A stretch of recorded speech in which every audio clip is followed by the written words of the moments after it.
Les amis, la température ne cesse de monter en France. Je ne sais pas pour vous, mais actuellement, c'est compliqué. Mais cela dit, je ne vous abandonne pas. Je continue quand même à être là pour pouvoir répondre à toutes vos questions, comme on le fait à l'habituel. J'ai décidé de faire de ce rendez-vous du dimanche quelque chose sur lequel vous pouvez compter pour répondre à toutes les questions que vous posez sur ma story, ma story Instagram, que vous pouvez retrouver directement sur mon compte, et puis aussi en live, puisque ces vidéos sont tournées en live. N'hésitez pas à nous rejoindre le dimanche entre 14h30 et 15h. Je réponds à toutes vos questions. Alors, si on passe rapidement quand même sur l'actualité de la chaîne, je vous ai publié hier un petit top 10 de mes motos favorites. Si vous me suivez depuis un moment, vous les connaissez déjà, mais bon, ça fait toujours plaisir un petit peu de partager ces éléments avec vous. Et puis, écoutez, ça a été une semaine assez calme à ce niveau-là sur les news. Aussi parce que la chaleur me donne pas forcément la plus grosse motive à bosser, mais ne vous inquiétez pas, beaucoup de belles choses arrivent. J'ai notamment en ce moment de la R1300 RT à l'essai, des shorts sur la XDiavel V4, je sais que ça vous a fait un petit peu réagir. La Bimota KB4 aussi qui va arriver, premier essai en France de la moto, en vidéo tout du moins. Donc beaucoup de choses, et nous allons passer tout de suite à la question qui m'a été posée par Florentin, juste Flo, pardon, excusez-moi. Bonjour à toi, plutôt team été ou hiver pour la moto? J'adore cette question parce que vraiment c'est quelque chose qui divise beaucoup les motards, et c'est une petite introduction on va dire, mais qui est très intéressante parce qu'en réalité en fait moi je fais partie plutôt de la team hiver à ce niveau-là. Je vous avoue, je vais être très honnête avec vous, que moi personnellement, j'ai un petit peu de mal avec l'été en moto. J'ai très rapidement chaud. Alors, il existe beaucoup de solutions pour la chaleur en ce qui concerne la moto, et je vais vous en présenter quelques-unes. Vous allez voir qu'il y a des trucs qui sont possibles, qui peuvent vraiment beaucoup aider. Ça pourrait même être intéressant de faire une vidéo sur les équipements d'été à porter. Vous me direz si ça peut vous intéresser. Mais, excusez-moi, parce que du coup, je suis passé sur la question suivante, justement, qui était qu'est-ce que donnent les vêtements thermiques de Furigan. Donc, on va juste rapidement revenir sur cet écran-là. Donc, moi, je suis pas du tout team été, je vous avoue, quand la température monte trop, c'est très compliqué pour moi. Mais, quand on arrive dans des températures de 20-25 degrés, c'est très bien. Par contre, effectivement, dès que les températures dépassent ce seuil-là, les choses deviennent un petit peu plus compliquées, et c'est justement, du coup, je vous ai spoilé sur la question donc de 06NH. Hello, ça donne quoi les vêtements thermiques de Furigan pour l'été? Parce que effectivement, Furigan m'ont envoyé des équipements thermiques, des Active Long Sleeves et Active Pants, qui sont en fait des sous-vêtements faits dans une matière qui permet justement d'avoir a priori moins chaud. Donc en fait l'idée c'est que c'est un séchage très rapide, c'est un matériau en fait qui vous permet d'avoir un séchage rapide du corps, une évaporation rapide de la transpiration, et donc d'avoir une sensation de fraîcheur. Dans les faits, je vais être honnête avec vous, quand je l'ai mis, j'ai senti immédiatement à l'arrêt qu'il y avait une sorte de brise en fait, comme si effectivement la matière en fait absorbait l'eau du corps et la repoussait, l'eau qu'on a sur la peau. Donc il y a une certaine valeur à ça. Par contre, moi aussi là-dessus, ce que j'ai ressenti, c'est qu'en fait, le fait d'avoir, par exemple, pour les long sleeves, ici, un col qui montait jusqu'en haut, avec des manches jusque-là, et un collant en dessous, ça m'a un peu étouffé, mais le trajet que j'ai fait, je l'ai fait avec une machine particulièrement soumise à la chaleur, à savoir la XDiavel V4, et ce que j'ai remarqué, c'est que là où quand j'ai fait mon premier trajet, c'était très compliqué parce que effectivement, j'avais en fait les pieds en avant et j'avais pas ces sous-vêtements thermiques. La chaleur était insupportable. Quand j'ai pris ces sous-vêtements-là, je l'ai moins ressenti. Donc potentiellement, ça a quand même un effet qui protège un petit peu. Et après, je pense que ça va dépendre de la sensibilité de tout un chacun. Par contre, s'il y a une chose que je ne peux que vous encourager, et Furigan étant la marque avec laquelle je travaille le plus, il m'envoie plein de trucs très cool, c'est de vous prendre ce genre de choses, le vêtement, le blouson d'été Ultra Spark 3-in-1 Vintage Plus, qui est une petite merveille. C'est le blouson que j'ai emporté quand je suis parti en road trip avec Mathilde au Portugal, avec la Multistrada V4 Rally, et c'est un super blouson parce qu'en fait, il a 3 couches différentes et en fait les 2 doublures à l'intérieur sont amovibles, vous pouvez les enlever pour faire une protection thermique, hein, pour par exemple le matin quand il fait un petit peu plus froid ou quand justement vous avez de la pluie, vous avez une petite doublure pour mettre par-dessus qui fait du coup un peu effet déperlant. Alors bien évidemment hein, ça va pas marcher si c'est une énorme tempête, mais pour les petites pluies d'été ça peut être très intéressant et du coup eh bien c'est vraiment quelque chose que je vous recommande à fond. Après effectivement pour répondre à cette question de est-ce que le vêtement en tant que tel thermique de Furrigan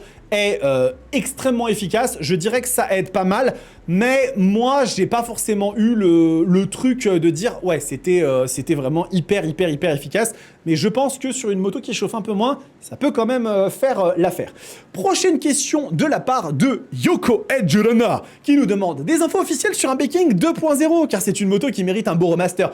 Bien évidemment, je ne peux pas dire le contraire, Yoko Edge Runner. J'ai possédé 7 Be-King, j'en ai probablement eu le plus en France et j'adore cette machine. Mais je suis désolé de te dire ça, mais cette moto, elle existe déjà en version 2.0. Malheureusement, hein, ou heureusement, hein, elle existe déjà cette machine. Et oui, puisque la Kawasaki ZH2, ce n'est ni plus ni moins qu'un Be-King 2.0. C'est une machine qui a exactement le même ADN que le Be-King, à savoir un hyper muscle roadster, une machine qui n'a pas pour vocation à aller se battre avec, eh bien, les Tuono, les Super Duke, les M. Miller, les Street Fighter, mais vraiment à offrir un cœur incroyable avec son moteur 4 cylindres en ligne compressé qui délivre 200 chevaux et surtout, hein, on descend ici, là vous avez ici les 200 chevaux, mais surtout ce qui est très intéressant, c'est que je me suis totalement foiré et que c'était dans les coloris et caractéristiques, c'est 137 Nm de couple et ça vraiment, ça vous délivre un coup de pied aux fesses au derrière à chaque fois que vous vous en servez qui est extrêmement agréable. Alors bien évidemment, c'est une petite joke parce que ce n'est pas un Be-King, mais c'est véritablement pour moi la descendante spirituelle du Be-King. J'en parle peut-être hein, dans mon top 10 des motos préférées, n'hésitez pas à aller le regarder au cas où.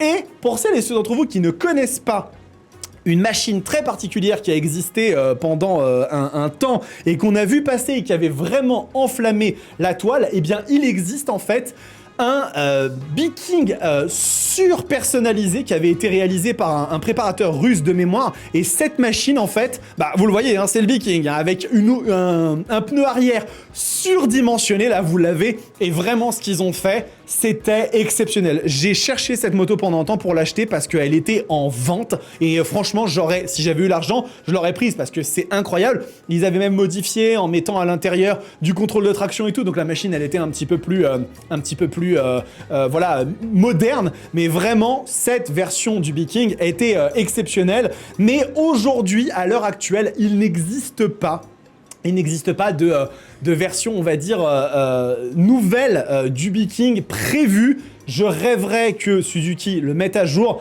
Malheureusement, je pense qu'avec la présence de la GSX-S 1000 et puis le retrait de la GSX-R 1000, il n'y a plus de gros moteurs. La Hayabusa reste quand même au programme. Il pourrait tout à fait en faire une sorte de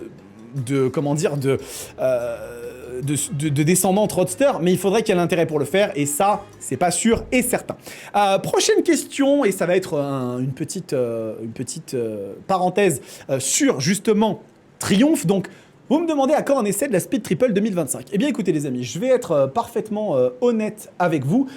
Il était prévu en effet que je reprenne les partenariats avec Triumph Paris-Est, GB Motors 94, donc qui ont notamment ce genre de machine. J'avais déjà travaillé avec cette concession dans le passé et bien du coup...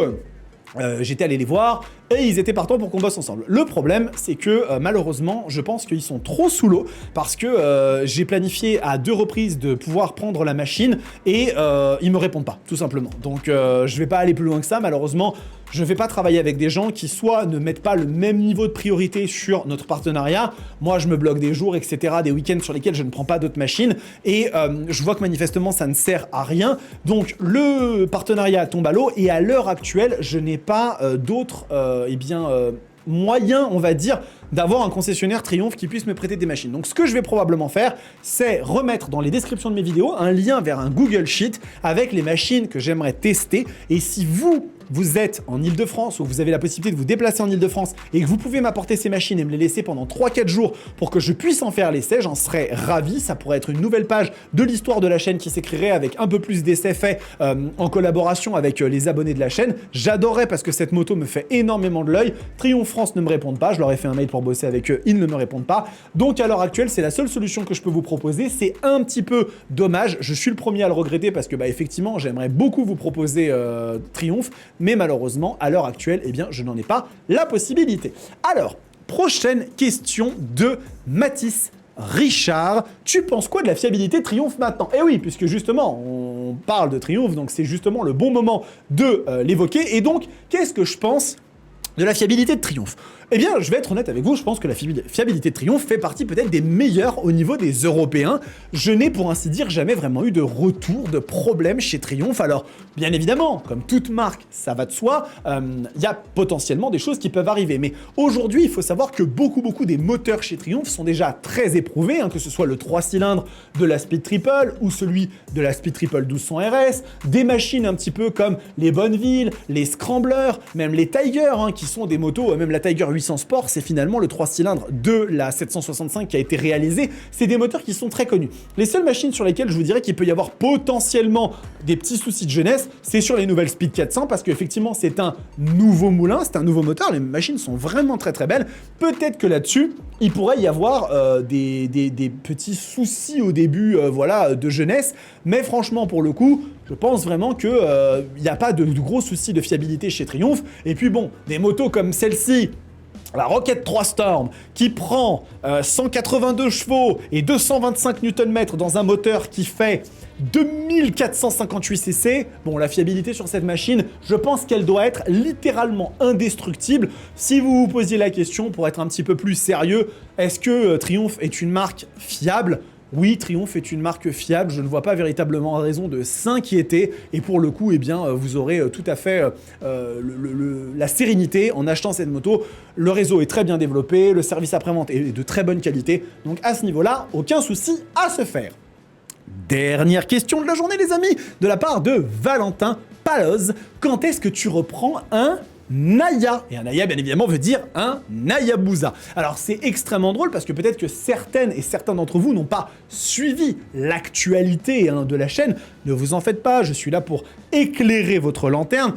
J'ai actuellement une Hayabusa dans le garage. Alors, peut-être que la question de Valentin était de savoir quand est-ce que j'allais reprendre personnellement une Hayabusa. Ça, c'est pas pour tout de suite, mais Suzuki France m'ont très gentiment prêté une Hayabusa pendant plus de 2 mois et demi. Je vais garder la moto pendant tout l'été dans cette magnifique couleur. Je vais descendre un petit peu, vous allez voir. Juste ici, cette couleur ici, donc qui est le Glass Sparkle Black associé au Metallic Matte Titanium Silver. Donc elle est très belle. En version en plus Power Pack, donc avec les échappements à Krapovic, le capot de selle et puis le petit kit déco Power Edition. Vous voyez, on a ici en dessous du kanji Hayabusa la petite flèche avec ici la protection de réservoir et le petit sticker qui est là. Donc la machine, je l'ai pendant 2 mois et demi. Maintenant, la question de savoir est-ce que je vais racheter une Hayabusa personnelle dans peut-être le courant de l'année 2026, début d'année 2026.